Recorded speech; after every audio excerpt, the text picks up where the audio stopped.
Bonjour et bienvenue dans Politique avec notre invité aujourd'hui, Jean-Christophe Cambadélis. Bonjour. Bonjour. Vous êtes député socialiste de Paris. Vous êtes un proche et même un ami de Dominique Strauss-Kahn. Et récemment, vous avez rejoint Martine Aubry qui s'est déclarée mardi, donc cette semaine. Mais avant, il y a une actualité riche et une bonne nouvelle pour la France. L'Élysée l'a annoncé, c'est la libération des otages de France 3, Hervé Guéquière et Stéphane Taponnier, qui étaient retenus en Afghanistan depuis 18 mois. On peut dire enfin. Enfin, on est tous heureux et on pense aux familles qui doivent être soulagées. C'est un grand soulagement, je crois, pour tout le monde de les savoir aujourd'hui libres.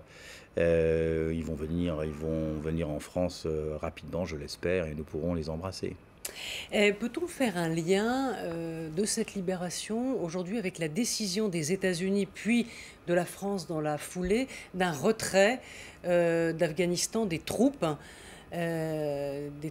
étrangères? Est-ce qu'on peut faire ce lien avec cette libération? Je n'ai pas d'éléments pour permettre de faire ce lien, mais je suppose que les preneurs d'otages veulent le faire, tout du moins symboliquement. Ils avaient toujours dit qu'ils ne libéreraient les otages que si la France engageait un processus de retrait.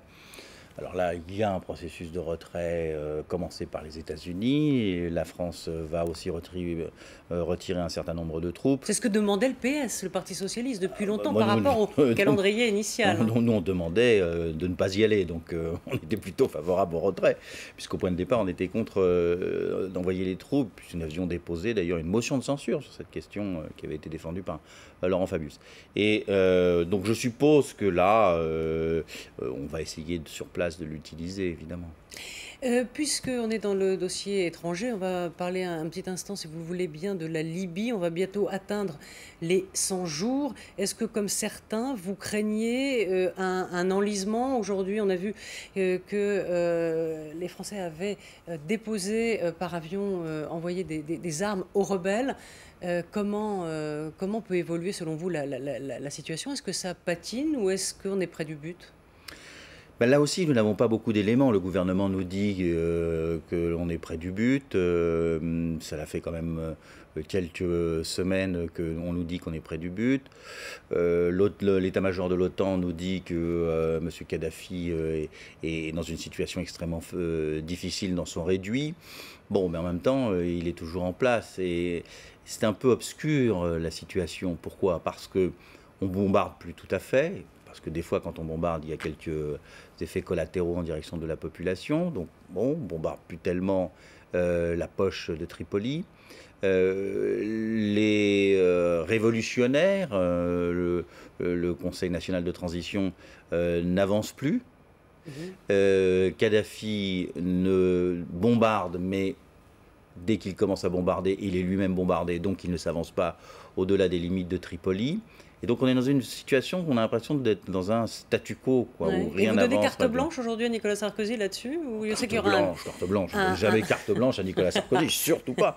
Non, mais on essaye. Il y a un débat à l'Assemblée qui va, parmi. Il va y avoir un débat, oui. Beaucoup de débats. À l'intérieur de ces débats, il sera question de la Libye à l'Assemblée nationale. Absolument. Je crois qu'il faut fixer des buts maintenant. Quel est notre but? Notre but, est-ce que ce n'est plus de sécuriser l'Est du pays, ce n'est plus de défendre seulement les populations. Notre but, c'est donc de se débarrasser de M. Kadhafi. Alors comment? On ne sait même pas, c'est incroyable, on ne sait même pas ce qu'a donné la mission russe, puisqu'on nous avait dit lors du sommet du G8 que M. Medvedev allait s'interposer et permettre l'avancée d'une solution en allant à Tripoli négocier la reddition de M. Kadhafi. On ne sait même pas ce qui s'est passé. Donc tout ça est bien obscur et il est nécessaire de faire la clarté. L'actualité riche, je vous le disais, et qui concerne aussi deux femmes.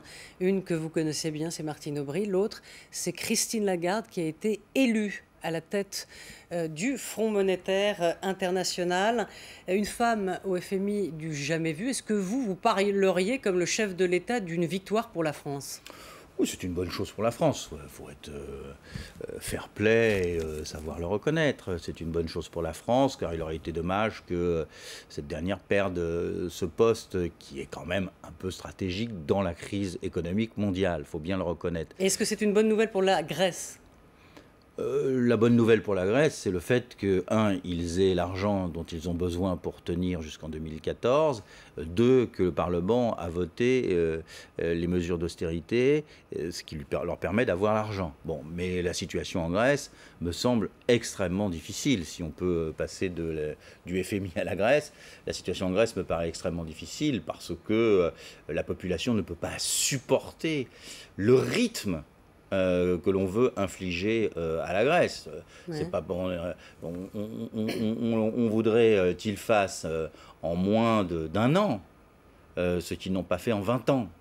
Le pays ne peut pas supporter ça. Donc on va conduire ce pays à l'explosion au nom de la nécessité qu'il ait des finances saines. Donc je crois que Madame Lagarde sera attentive à la situation en Grèce parce qu'elle sera attentive à la situation de l'euro.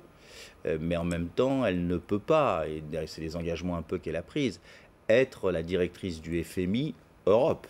Elle est obligée de prendre en compte le monde. Est-ce qu'elle sera la digne successeur de Dominique Strauss-Kahn? Elle a dit qu'elle voulait le rencontrer.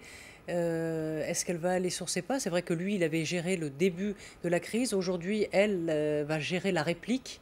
Et avec en plus la crise sociale que ça implique aujourd'hui en Grèce et puis l'effet domino dont on parle. Oui, alors là, il y a peut-être une petite contradiction. Après le satisfecit, on peut poser les problèmes politiques. C'est-à-dire qu'il y a une contradiction. Madame Lagarde veut mettre ses pas dans ceux de Dominique Strauss-Kahn et elle dit qu'elle va continuer l'œuvre réformatrice, voyez-vous ça, oui. De Dominique Strauss-Kahn. Mais en même temps, la politique qu'elle a développée en France est une politique très libérale, qui n'est pas donc régulatrice. Donc elle s'affranchisse de non, ses je ne sais pas si elle va le faire. Pour l'instant, on est dans les paroles. Pour l'instant, on est dans les paroles. On verra dans les actes ce qu'elle sera amenée à faire. Mais tout à l'heure, à l'Assemblée nationale, elle louait le libéralisme économique, ce qui n'était pas du tout la théorie de Dominique Strauss-Kahn. Donc on revient. Est-ce qu'on va revenir? Je pose la question comme ça. Est-ce qu'on va revenir au consensus de Washington? Est-ce que les plans d'ajustement proposés par Madame Lagarde seront plus sévères et plus dur que ceux que proposait Dominique Strauss-Kahn, comme on les avait connus en son temps en Amérique latine. Bon, on ne sait pas pour l'instant, c'est ses premiers pas, regardons-la et on verra. Martine Aubry, donc mardi, qui entre en scène. Et là, on peut dire aussi, enfin, parce qu'après un suspense où elle y va pas, etc. Comment, d'abord, l'avez-vous trouvé? On va peut-être écouter un petit extrait de cette déclaration à Lille, très solennelle, et vous me direz comment vous l'avez trouvée. Vous le savez, le rassemblement, c'est pour moi une doctrine, une condition du succès partout. Je veux rassembler aujourd'hui les femmes et les hommes de gauche, les écologistes, les humanistes, pour qu'en 2012, demain, nous puissions rassembler les Français et la nation tout entière. Avec votre soutien, avec votre confiance, je prends aujourd'hui devant vous l'engagement de la victoire en 2012. Vive la République, vive la France. Comment vous la trouvez dans ce rôle de présidentiable? Très présidentiable. Elle a changé d'habit. Elle est passée du premier secrétaire... Du nous au jeu. Du jeu au nous, du nous au jeu plutôt. Mais du premier secrétaire qui obligatoirement clive parce qu'il défend son camp, à une dimension de rassemblement par la justice, évidemment, mais de rassemblement de la gauche et de l'ensemble des Français. Alors, quand elle dit les écologistes et les humanistes, alors déjà que les écologistes, et d'une, est-ce que vous allez nous refaire le coup, si vous êtes élu, de la gauche plurielle, et deux, les humanistes, on entend quoi, centriste? D'abord, la gauche plurielle, elle n'a jamais totalement disparu. Dans les collectivités locales, ce sont toujours les mêmes qui gouvernent ensemble. Je dirais la gauche d'en bas est beaucoup plus unie que la gauche d'en haut. Bon, les humanistes... Enfin, avec des écolos qui veulent quand même aussi s'affranchir du cousin socialiste qui prenait un peu trop de place. Ça a toujours été le cas. Hein. Les écologistes... Même aujourd'hui, ils se rebellent. Les écologistes ont toujours été dans la compétition avec le Parti socialiste, dans l'espoir d'une substitution. Le nouvel âge de la gauche serait écologique et plus socialiste. Mais je crois que au niveau des humanismes, c'est tous les hommes et les femmes de progrès. Il y aura des gens du centre, évidemment, si c'est possible, s'ils veulent venir. Aujourd'hui, on n'oublie pas les femmes. Quand vous dites les hommes et les femmes de progrès, juste une petite réflexion. Hier, c'était frappant, mardi, de voir l'avènement de ces deux femmes, qui étaient des têtes d'affiche, Martine Aubry et Christine Lagarde. Est-ce que le 21e siècle sera féminin? Est-ce qu'il y a une sorte d'avènement des femmes aujourd'hui? C'est souhaitable. Et dans tous les domaines, pas simplement en politique, dans les médias, vous en êtes l'illustration, mais aussi dans l'entreprise. Hein, elle a parlé de la parité, justement. Parité, Madame Parizeau s'est même rebellée il y a quelques jours, la responsable du MEDEF, en disant qu'il y avait des blocages dans les grandes entreprises. Regardez, dans le 440, par exemple, il y avait une femme. Ça vous ennuie l'avènement des femmes pour un homme en politique? Ça ne m'ennuie pas du tout. Non, je sais pas. Non, mais il ne faut pas que ça soit... C'est un milieu assez macho, assez dur. Est-ce que les femmes, que peuvent apporter les femmes en politique? Qu'est-ce qu'elles apportent? Mais ne me faites pas de la langue de bois, dites-moi franchement. Parfois, on les voit un peu pleurnicher. Est-ce que ça peut vous énerver, par exemple? Parce qu'elles ont un atout, parfois. Mais vous savez, là, moi, j'ai déclaré que Martine Aubry, c'était la dame du faire. C'est-à-dire faire les choses plutôt que parler. Et je crois que c'est ce qu'elles apportent. C'est-à-dire que les hommes ont cette tendance à parler, on dirait entre guillemets un peu baratiner, alors que les femmes, elles aiment bien que les choses se fassent et qu'on construise petit à petit. Et puis après, il y a des femmes de gauche et puis il y a des femmes de droite. Il ne faut pas non plus faire une catégorie comme cela qui engloberait tout. On dit de Martine Aubry qu'elle peut être parfois très cassante, peut paraître un peu mère tape dure, et puis on lui oppose parfois aussi... un côté Mère Teresa.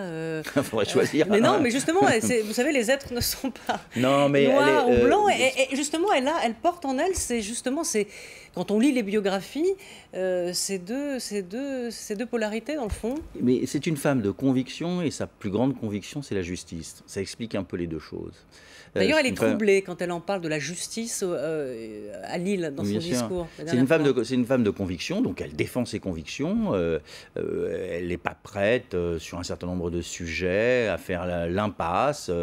Elle peut être comme ça, raide, quand elle pense qu'il y a une injustice. Qu'est-ce qui la touche? Je crois l'injustice faite aux gens, aux petits, aux faibles. Mais c'est donc ce côté Mère Teresa, si on vous suit. Mais en même temps, c'est quelqu'un qui a le sens de l'intérêt général, qui a défendu cela au gouvernement, à Lille, au Parti socialiste. Est-ce qu'elle doit se dévoiler un peu? Il y avait un sondage dernièrement, je ne sais plus où, qui expliquait qu'elle restait trop mystérieuse pour les Français et qu'il fallait qu'elle dévoile un peu des aspects et de sa vie et de sa personnalité. Est-ce que vous lui conseillez? Il faut bien sûr être sympathique quand on fait une campagne électorale, mais il faut garder une part de mystère. Le pouvoir, la conquête du pouvoir, l'exercice du pouvoir nécessite une part de mystère. Mitterrand savait faire ça très bien. Question peut-être embarrassante pour vous. Vous êtes un ami de Dominique Strauss-Kahn, enfin plus qu'un proche, oui, un ami. Je crois qu'il était témoin à votre mariage. Si Dominique Strauss-Kahn, si Martine Aubry est là aujourd'hui, est-ce que c'est parce que Dominique Strauss-Kahn a chuté dans le fond?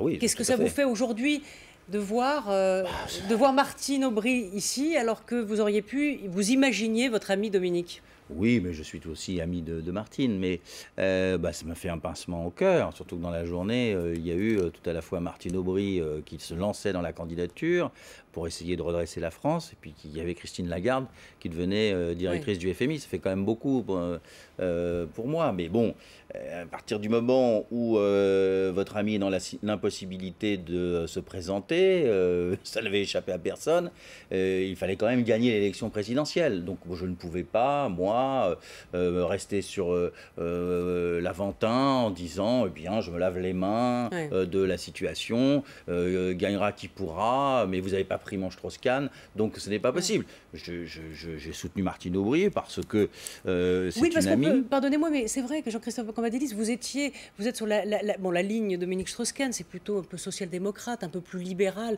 que Martine Aubry, qui est la plus à la gauche du Parti socialiste. On imaginait que, idéologiquement, vous seriez plutôt en phase plus avec François Hollande. Pourquoi Martine Aubry? Mais écoutez, vous avez raison, mais François Hollande se proposait de challenger Dominique Strauss-Kahn jusqu'au bout. Il disait qu'il serait candidat jusqu'au bout contre lui, alors que Martine Aubry disait qu'elle était prête à s'effacer devant lui. Donc vous voyez bien qu'il y avait un paradoxe. Vous avez choisi le plus réglo, c'est ça que vous êtes en train de me dire? Non, pas du tout. C'est qu'à partir du moment où on a adopté un texte commun, moi je choisis celle qui me semble la plus capable. Vous respectez le pacte, en fait. Bien sûr, je respecte le pacte, mais j'imaginais mal dire à Martine Aubry, le pacte fonctionne quand c'est Dominique Strauss-Kahn, mais quand c'est toi, ça fonctionne plus. C'est pas mon genre. Mais pas simplement. J'ai choisi Martine Aubry parce que je pense que c'est elle qui a le plus de chances de nous faire passer un bon premier tour et que je crois que le deuxième tour sera plus facile que le premier. Est-ce qu'elle peut rassembler et comment elle peut le faire? Parce que ça va être rude. L'autoroute de la primaire, il est quand même bien embouteillé. D'abord, ils sont 5. Et François Hollande et elle, c'est pas facile. Hein. Ségolène Royal au milieu, on va s'amuser. Oui, mais je pense que les primaires seront maîtrisées. Que l'on n'aura pas... parce que tout le monde fait attention, chacun constate que les Français nous regardent et nous disent, en particulier l'électorat socialiste, écoutez, là-haut, vous n'allez pas vous diviser. Hein. C'est un peu ça le mot d'ordre. Et donc, personne ne prendra la responsabilité, à mon avis, de déclencher des hostilités telles qu'elles remettraient en cause l'équilibre du Parti socialiste et de l'élection. Peut-être un dernier mot sur la primaire aussi chez les écologistes. Il y a un deuxième tour. Eva Joly, Nicolas Hulot. Vous avez une préférence? Bon, je n'ai pas de préférence. Je ne vais pas choisir à la place des écologistes. Non, surtout pas. Avec lequel il sera plus facile de dealer, de faire des accords, le moins retors, on va dire. Les deux ont leurs qualités et leurs défauts. Eva Joly est évidemment plus à gauche que Hulot. Hulot plus pédagogue, donc peut-être moins dur sur un certain nombre d'éléments de négociation, cherchant le mouvement plus que la réalisation d'une négociation. Donc on verra bien. Merci en tout cas, Jean-Christophe Cambadélis, d'être passé sur le plateau de France 24. Merci, on se retrouve très vite sur la chaîne internationale. Merci.